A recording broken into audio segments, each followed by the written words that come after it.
I was digging through this tote.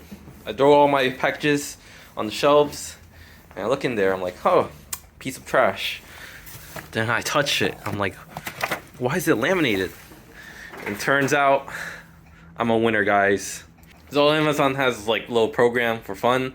Every week they just throw pieces of paper into your tote, and you get a prize. So we now know who the real winners are and the losers are. Ugh.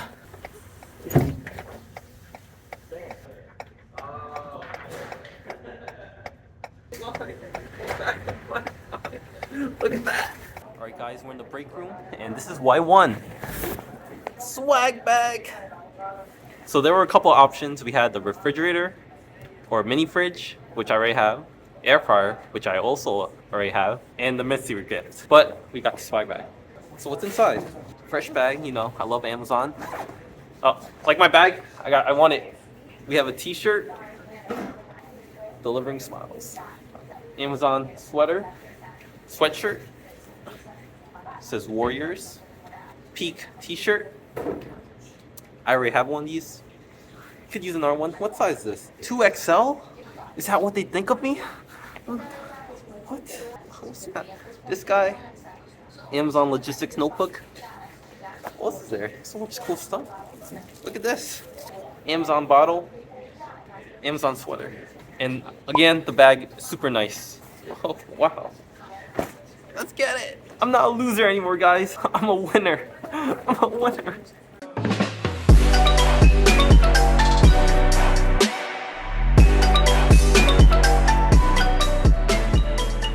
Hey guys, Chris here and welcome back to the Amazon vlogs. Do you guys order a package and can't wait for it to come? You press that order button and 2 days later you get that notification. Your package is out for delivery. Nice, you're excited, you're jumping up and down, and it says it'll be at your house at 8 p.m. the latest. So you do your thing, you go to your job, you go to school, and when you come home, the package still isn't there. So you're like, okay, it said 8 p.m. so there's still a couple more hours when it could still arrive. So maybe it'll be here in the next couple of hours. But then 8 p.m. comes, 9 p.m. comes, 10 p.m. comes, it never came. And you check your status, says, oops, there's been a problem. We'll try to deliver tomorrow. So now you're wondering what happened. I want my package. Where is it? Hi, my name is Chris and I'm an Amazon delivery driver. I want to try to give you some insight on what might have happened on the last mile delivery. So that's when it says it's out for delivery. I want to talk about some Amazon codes that Amazon drivers use, similar to the FedEx code video I did when I was a FedEx driver. Also in this video, I'm solely going to be talking about Amazon logistics. So sometimes when you order on Amazon, there are 3 carriers that usually deliver it.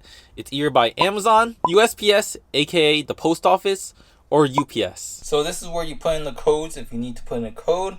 They have a little block button because I'm not close to the area where it's supposed to be delivered. So yeah, anytime a driver can't deliver your package, just probably one of these codes. Next, let's go. Ugh.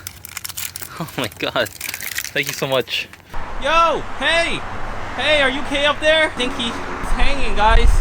So first on the list, your package is missing. So I think the most common reason why you don't get your package is because the package was missing inside our trucks. We looked everywhere, in the tote, in the back of the truck, under our seats. It's nowhere to be found. We can classify these packages as missorts because most likely it's back in the warehouse, or worse, in someone else's truck. When I used to work night shifts at Amazon, a lot of people are not on their A game because a lot of coworkers at the time had primary jobs and Amazon night shift was a secondary job. So you can imagine that all the package handlers are super tired and sleepy because, you know, it's nighttime. Who's up at 3 or 4 a.m.? There's so many people I saw sleeping on racks, and in that state of mind, packages are gonna be misplaced. They're gonna be put in the wrong spot. And now drivers are getting packages that don't belong to them. What's most likely gonna be happening is that the package probably be delivered the next day, because if I get a package that doesn't belong in my area, I'm not gonna deliver it. I can't spend 20-30 minutes driving to a town that's 5 towns over when I still have all this work to do. Help yourself to books and snacks. Oh, not just snacks, books. Honey barbecue chips. Thank you so much. It's the Santa Squad. Oh, that church getting some presents. Dude, they're also blocking my way. Santa Claus! Second, your package gets damaged during transit. Look, your packages are gonna go through a warehouse. It's going to get thrown around, either by the conveyor belts or the package handlers. It's the cold hard truth. The most common damage I see is liquid. You know, a package gets thrown around a little too hard and it starts leaking. Leaks are hard to spot because it takes some time before it becomes noticeable. So next time you order some detergent or some soap or some water, these are the most common packages that are damaged during transit. And sometimes the structure of the package gets damaged and a driver is very skeptical to deliver it. For example, if you put a dumbbell in a box and expect it to be delivered to your house in one piece, you got another thing coming, because that box might be destroyed by the time it gets to your door. And the driver has to make that decision to either mark it as delivered or bring it back for repackaging. So if a package is damaged, there's really not much we can do. You know, over the Christmas week, the US was hit by a cold storm. This is the result. Ice. Yeah. Woo. Dude, if I slip, do I get workers' comp?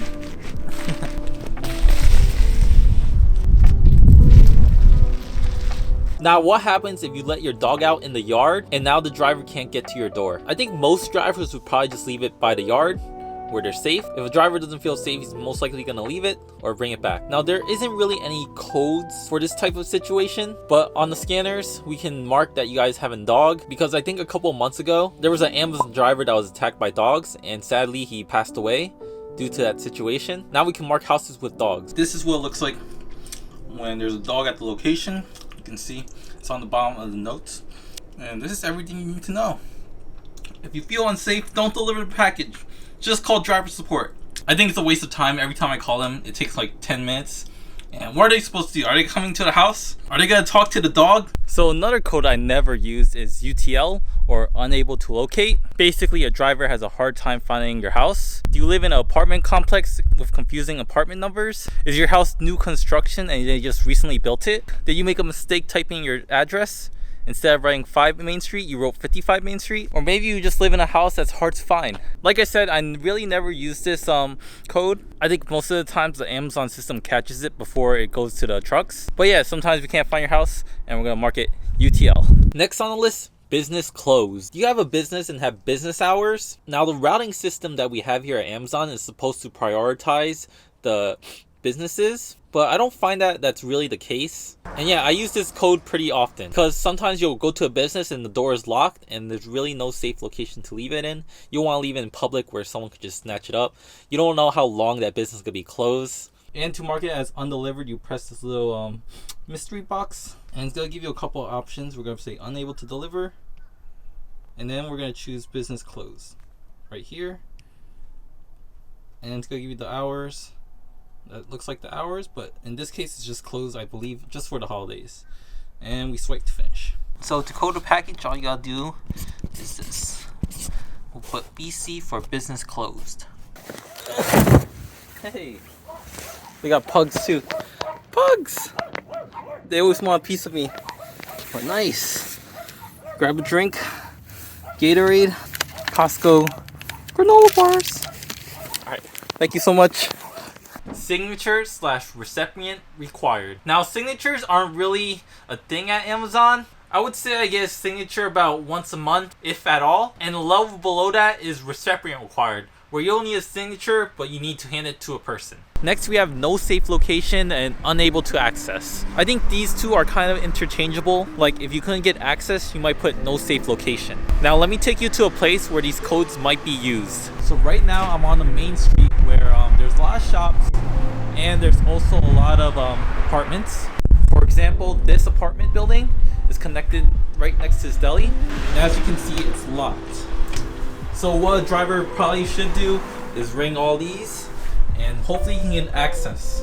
But if he can't get access, he's gotta have one or two choices: to bring it back or to leave it. It's really up to a driver and which choice he chooses. Like I said before, Amazon support is really good in replacing packages, and the driver just might risk it and leave it here. So this door right here too might be locked. It is locked, and then driver will most likely knock, and if no one answers, he might just bring it back. This might be an example of unable to access. You know, we ring the bell, no one's home, you can't get through a gate. You might bring it back tomorrow, but most likely we'll drop it off like maybe right there. These are some things that can go wrong when we're out and about. Now I know there are some people that are upset that they didn't get their package, but it happens. I don't want to make any excuses, but it does happen. If you guys learned anything of value today, make sure you guys leave a like, subscribe, and I'll see you in the next one. Peace!